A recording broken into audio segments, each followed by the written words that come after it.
This podcast is made possible by you, the supporters of WPLN and WNXP, Nashville Public Radio. This is the Nashvillager Podcast.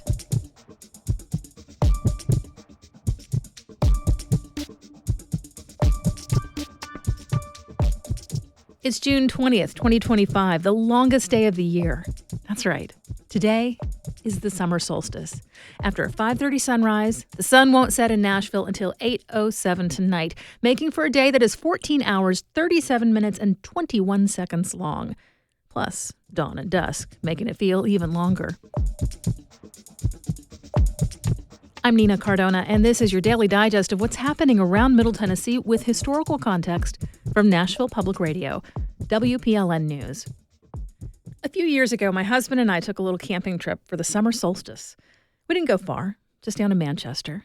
But we went to a very special place that exists just for that one moment each year when the sun rises on the longest day. It's called Old Stone Fort, and it's a state park, but the name is a misnomer. Early settlers saw stone walls enclosing the top of a grassy promontory and decided it must be the remains of some kind of military structure, thus the name, Stone Fort. But archaeologists have determined it was actually a ceremonial site used by Native Americans for several centuries, starting roughly 2,000 years ago. Nobody lived there year-round, but the evidence suggests whole communities would travel there each year to mark the solstice. Kind of like a family that's spread far and wide, but everyone, aunts, uncles, cousins, the whole crowd, gathers in the same park once a year for a reunion. Except this reunion marked a natural phenomenon that clearly held great spiritual or ritual importance to their belief system.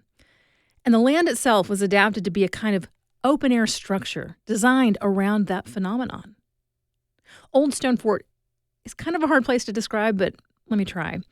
If you approach it from the state park's main entrance, it just feels like you're going up a hill, and most of that hill is heavily wooded, but at the top it flattens out into a large grassy meadow, big enough to hold a few football fields.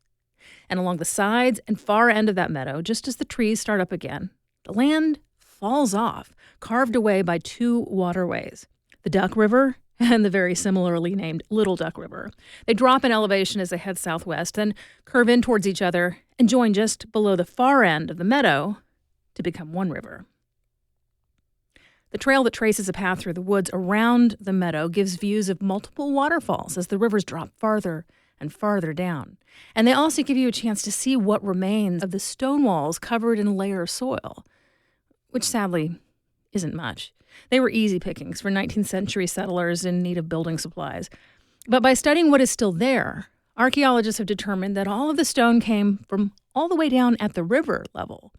Most likely, for roughly 500 years, part of the annual pilgrimage to this site included the work of picking stones up from near the river and carrying them up by hand, up the steep slopes, I should say, to add on top of the wall, covering that with earth, building layer after layer to the wall that enclosed the grassy field.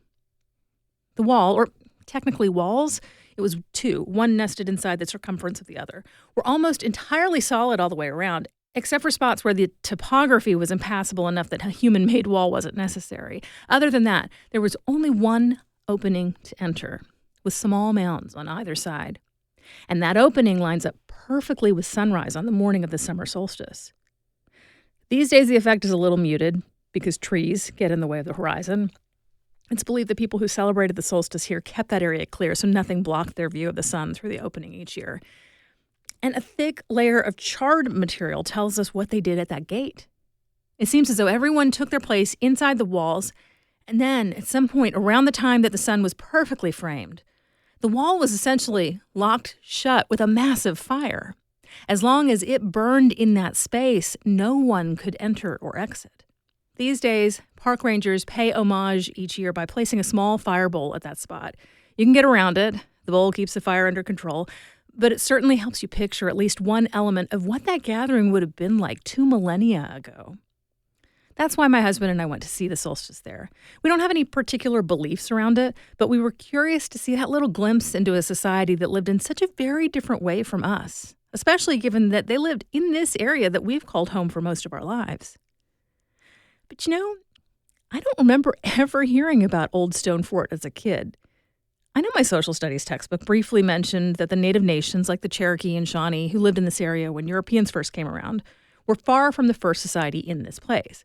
But I didn't really learn much in school about the ones who came before. So it's been fascinating to discover that until about 1,500 years ago, in what's now called the Middle Woodland period, there once were substantial communities of people all over the eastern U.S. who joined together at these ritual sites and maintained a vast trading network.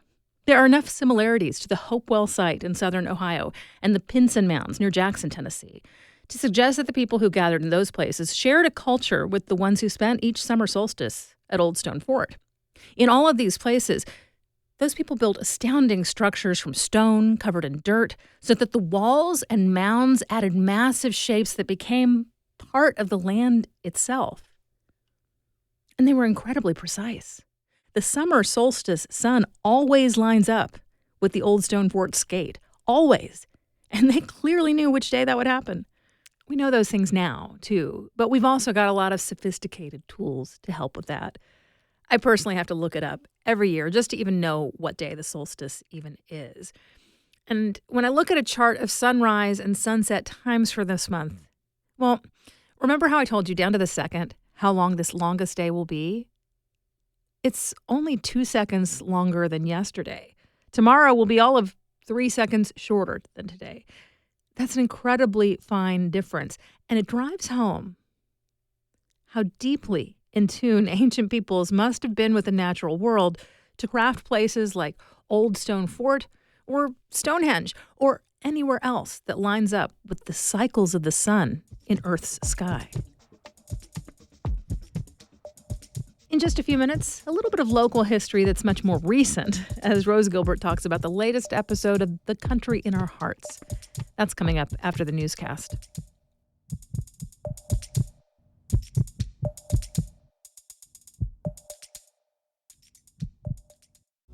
Here's the mantra I think about at WPLN. We connect the dots. It captures a mindset that our journalism is not merely about the latest press release or proclamations by officials. Instead, we can develop expertise, dig deeper, and look to history to understand what's happening now. I'm Tony Gonzalez, news director.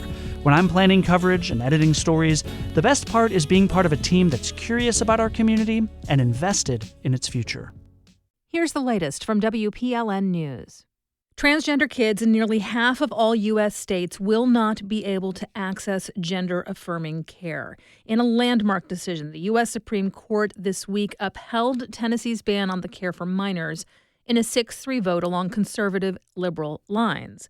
WPLN's Miriam reports.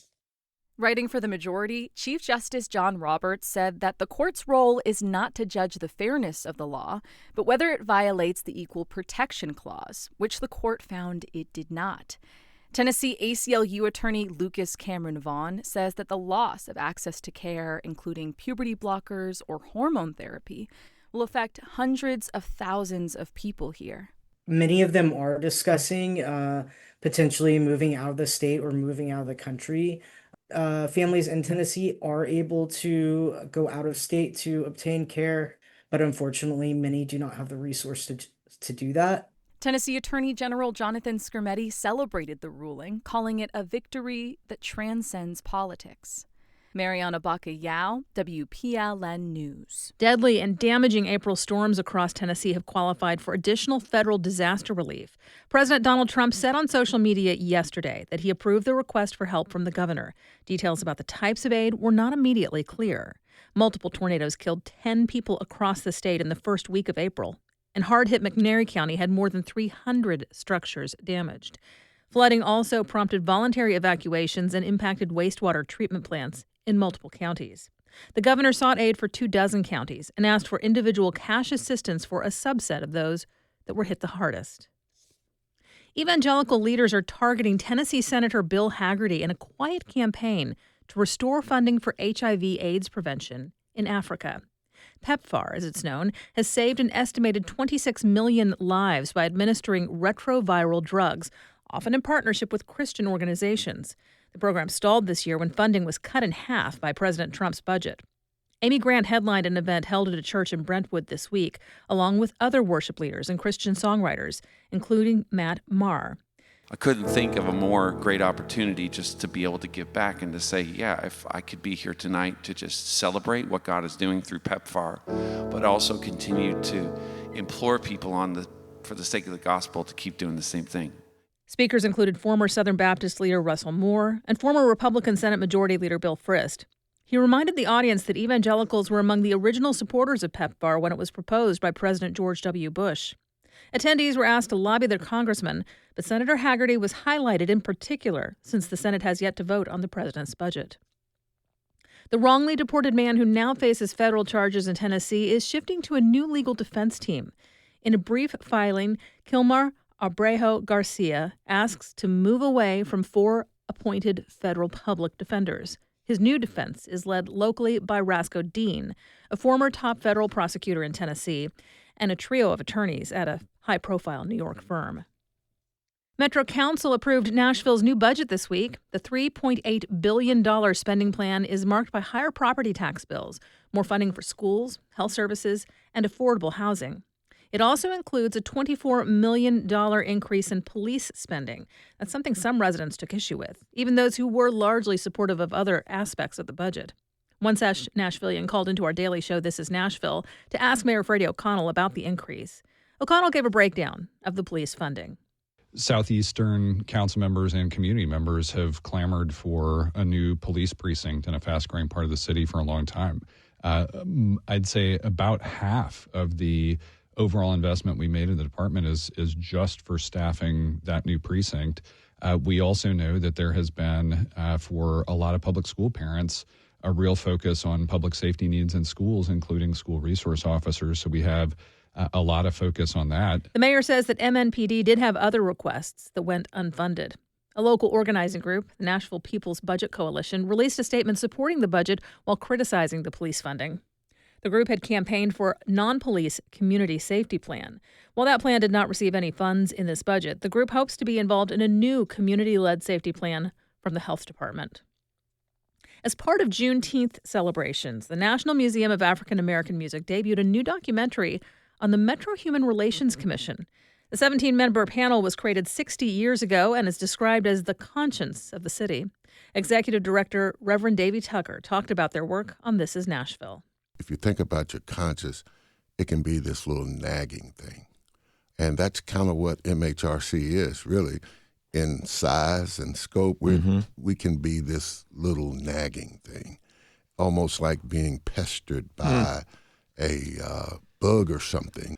In its early years, the commission was responsible for implementing the Fair Employment Act and instituting human relations training for all Metro police officers. The panel has also had periods of inactivity, even being disbanded in the late 80s. The commission received a small boost in funding from the newly passed Metro budget. It's conducting a study into how the city makes services across all departments accessible to non-English speakers. A new development now in a very dark story that may not be appropriate for children. A former Franklin soccer coach has pleaded guilty to more than 8 violations of federal law. Camilo Jurado Campos is accused of drugging and raping children who played on his teams. He was discovered after a restaurant employee saw photos and videos of those acts on Campos' phone. He's facing charges in both federal and state courts. The federal case involves sexual exploitation of minors, possession of child pornography, and using fraudulent immigration documents.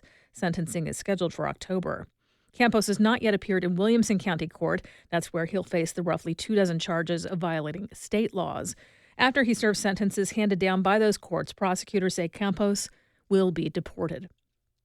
A dozen men have been indicted in the first round of charges resulting from last week's riot at the Trousdale Turner Correctional Center. Inmates reportedly took over a control room, unlocked cells, set multiple fires, and held guards hostage. About 100 law enforcement officers from several nearby counties were called in to get the situation under control. The local district attorney tells News Channel 5 the 41 indictments he secured against a dozen prisoners are just the start, focusing on the people believed to be the ringleaders. He says investigators continue to review footage to identify other individuals who broke laws. You'll find more news anytime at WPLN.org.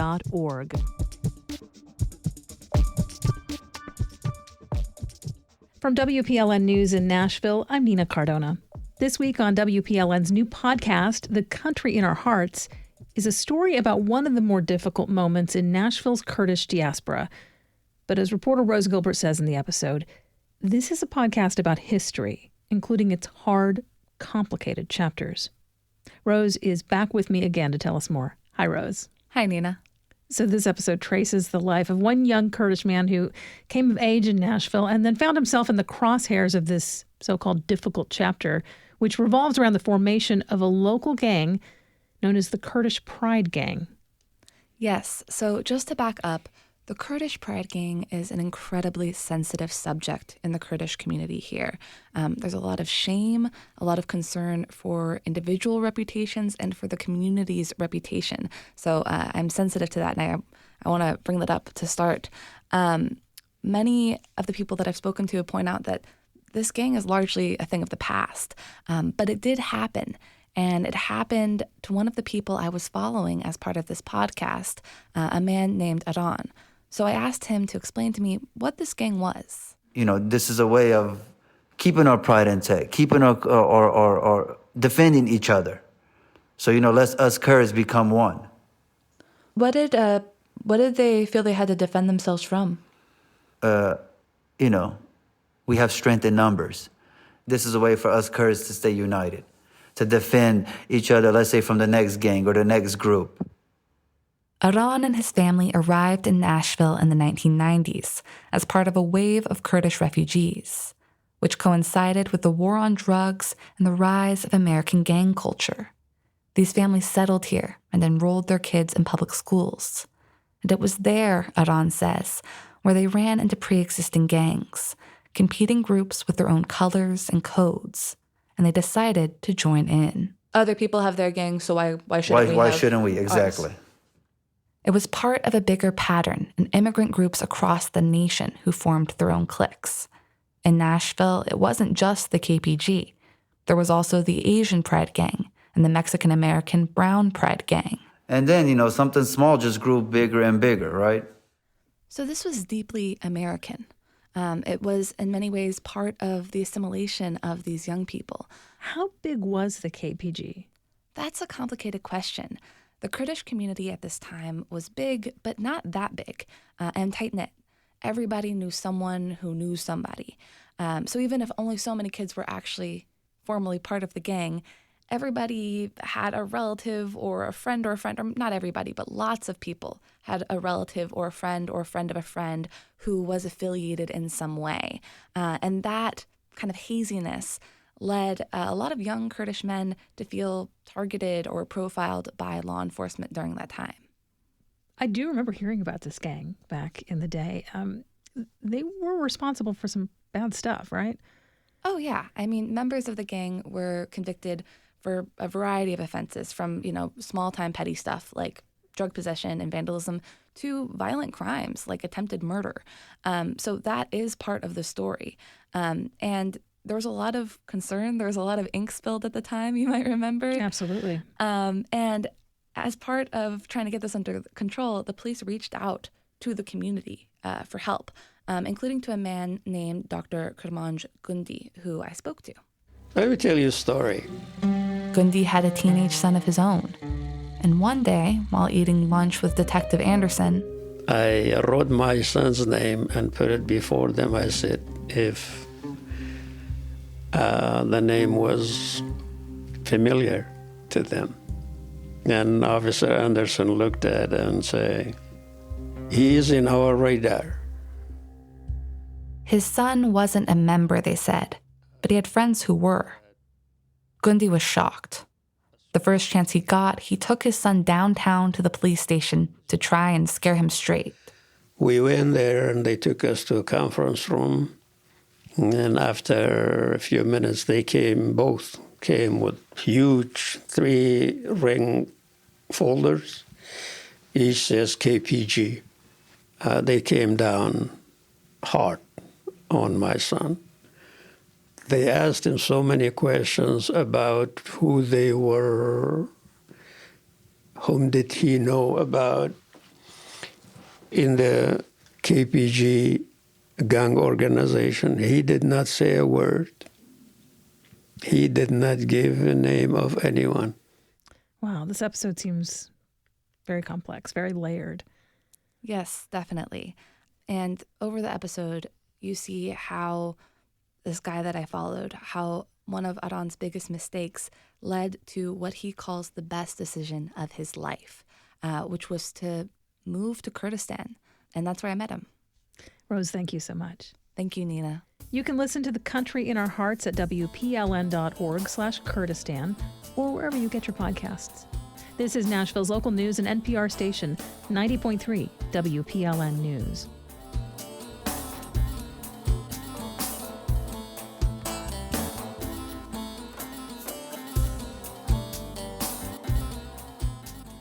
We do this roundup of Nashville news every weekday. Please consider subscribing on your favorite podcasting app. And thanks so much to all of you who have left 5 stars, a thumbs up, or a review in your app of choice. That little bit of love really does tell the algorithms that more people should hear about us. And of course, everything at WPLN News is listener supported. You can make a donation at WPLN.org. And that's it for today. Thanks so much for listening. Now, I'm going to be on vacation next week, so things will sound a little different around these parts, but a few of my colleagues will be joining you in my place. Let's make this day a good one, and they'll be here to catch up with you next week.